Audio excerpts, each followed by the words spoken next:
Welcome to class, everyone. Go ahead and grab a seat, get your notebooks out, and get ready because I am absolutely thrilled to be your guide today. You're watching The Explainer, and today we are diving headfirst into the ultimate foundation of physics. Think of this as your definitive study guide for Energy 101. I'm going to be your physics teacher for the duration of this explainer, and my main goal, to make sure you walk away seeing the entire universe in a completely different, totally energized way. All right, let's take a quick look at our lesson plan. We're going to cover what is energy, kinetic and potential energy, chemical and thermal energy, and sound, light, and electricity. Oh, and you'll definitely want to pay attention because we are ending with a final practice pop quiz. Section 1. What is energy? To build a truly solid foundation today, we have to start with the core concept. What actually is energy? Well, in physics, it's defined simply as the ability to do work, or the capacity of an object to do work. So the absolute crucial point you need to write down is this. Without energy, absolutely no work gets done in the universe. None. Zero. It is literally the fundamental currency of everything that happens around us. Section 2. Kinetic and potential energy. Let's kick things off with our first specific type, kinetic energy. This is the energy possessed by a body due to its motion. When we talk about the motion of objects here, we generally mean the motion of large macroscopic objects. And the rule for kinetic energy is incredibly strict. It only exists when a body is actively moving. It directly depends on velocity. So if an object comes to complete rest and its velocity is zero, yep, you guessed it, its kinetic energy drops to absolutely zero. Let's ground this with some real-world examples, because we see this energy every single day. Think of a traveling car cruising down the road, a moving aeroplane soaring through the sky, a forcefully thrown cricket ball, or a moving golf ball flying right down the fairway. What do every single one of these have in common? They are all moving.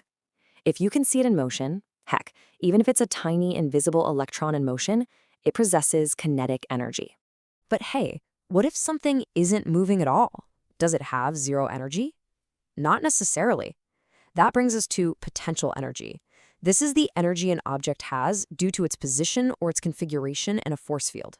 And by force fields, I mean things like gravitational, electric, or nuclear fields. Unlike kinetic energy, which is all about active movement, potential energy is all about stored potential, based entirely on where an object is placed or how it's shaped. And this beautifully illustrates exactly what we mean. If you simply raise an object vertically above the Earth's surface, boom, it gains gravitational potential energy, just because of its new, higher position in the Earth's gravitational field. Or think about a mass attached to a spring. Whether you tightly compress that spring or stretch it way out, merely changing its physical configuration stores up what we call elastic potential energy. It's just waiting to snap back. So, let me pose a quick question to the class to see if you're tracking. Based on what we just went over, does a flying aeroplane moving high above the Earth possess kinetic energy or potential energy? Think about it for a second. Actually, it's a trick question. The aeroplane possesses both. It's moving fast, which means it has kinetic energy, but it's also gained a lot of height in the Earth's gravitational field, meaning it holds a ton of gravitational potential energy too. Section 3. Chemical and thermal energy. Now we're moving on to chemical energy. By definition, this is the energy released or absorbed during a chemical reaction. You can kind of think of chemical energy as this invisible, locked-up power inside the everyday things we consume and use to keep our lives running. To bring this to life, let's look at some daily examples. Did you know we actually measure the chemical energy in our food using calories? That scoop of ice cream you love?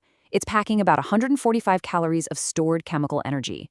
A crisp apple gives you roughly 72 calories, and a banana brings about 105. But it is not just food.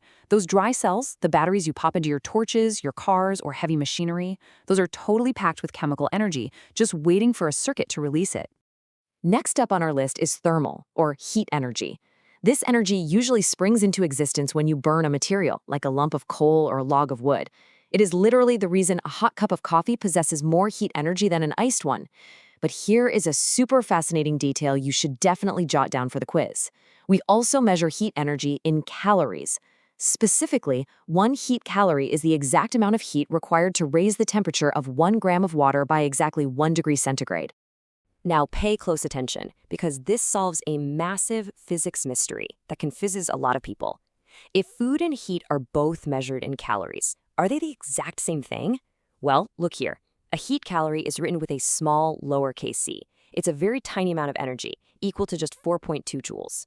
But a food calorie, which represents that chemical energy we just talked about, is written with a capital C.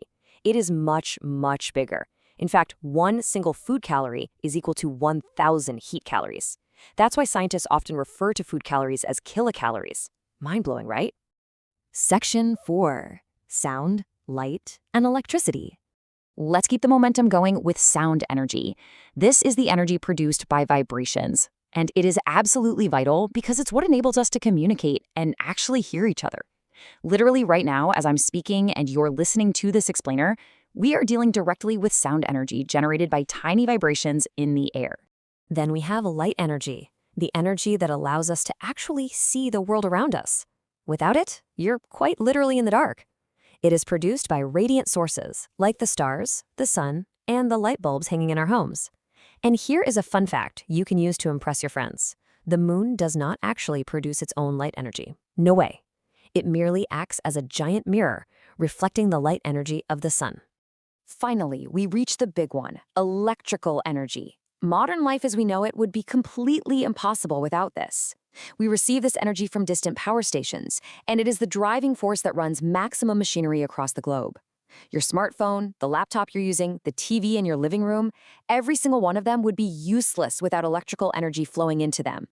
Let's trace that incredible journey right into your house. How does power transform once it hits your living room? Step 1. Immense electrical energy is generated at a power station. Step 2. It travels, sometimes for miles and miles, through a vast network of electric cables and wires right to your home. And step 3, this is where the real magic of physics happens, your home appliances take that incoming electrical energy and instantly convert it into other forms. Your lamps turn it into light energy, your TV speakers turn it into sound energy, and your toaster turns it into heat energy. It is all connected. Section 5. Final practice pop quiz. Okay, class, take a deep breath, put your notes away, close those laptops, and clear your desks. It is pop quiz time. Question number 1. If one car is moving incredibly fast on the highway and another car is parked at rest in a driveway, how much kinetic energy does the parked car have? I'll give you a second to think about it. The answer is exactly 0. Remember our rule? Because there is zero motion, the velocity is 0, which means the kinetic energy absolutely must be 0.